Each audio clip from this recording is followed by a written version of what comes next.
आपण पाहत आहात लोकप्रबोधन, सर्वसामान्य जनतेचा हक्काचा न्यूज चॅनल।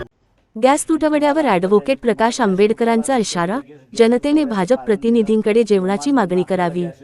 ओमानसह आखाती देशांकडून भारताला मिळणाऱ्या गॅस पुरवठ्यावर आंतरराष्ट्रीय राजकारणाचा परिणाम होऊ शकतो अशी शक्यता व्यक्त करत प्रकाश आंबेडकर यांनी केंद्र सरकारवर टीका केली। इस्रायल-इराण संघर्षाच्या पार्श्वभूमीवर भारताने इराणच्या बाजूने भूमिका घेतली नाही, त्यामुळे आखाती देशामधील तेल गॅस उत्पादक देश भारताकडे वेगळ्या नजरेने पाहू लागले आहेत, असा आरोप त्यांनी केला। वंचित बहुजन आघाडीचे राष्ट्रीय अध्यक्ष प्रकाश आंबेडकर म्हणाले की या परिस्थितीमुळे भविष्यात देशात गॅसचा तुटवडा वाढण्याची शक्यता आहे। गॅस मिळत नसेल तर जनतेने भाजपचे आमदार, नगरसेवक आणि कार्यकर्त्यांच्या घरी जाऊन तुम्हाला आम्ही सत्ता दिली, पण आम्हाला गॅस मिळाला नाही, त्यामुळे सकाळ दुपार संध्याकाळ आम्हाला जेवायला घाला, अशी मागणी केली पाहिजे। तुम्हाला गॅस तुटवडा दिसतोय, मी त्या गॅस तुटवड्याचं कारण दिलं की ओमानमधनं आपल्याला गॅस येतो।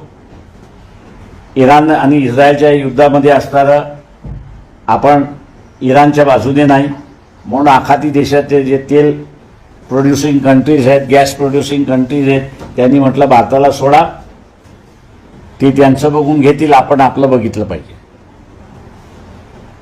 माझं म्हणणं असं आहे की अजून तुटवडा वाढवला की लोकांनी असताना भारतीय जनता पक्षाच्या कार्यालयाचं, कार्यकर्त्याचं, आमदाराचं, नगरसेवकाच्या घरी जाऊन तुम्हाला आम्ही सत्ता दिली, तुम्ही आम्हाला गॅस दिला नाही, पण आता तुम्ही सकाळ दुपार संध्याकाळ आम्हाला जेवायला घाला, हे आंदोलन सुरुवात केलं पाहिजे।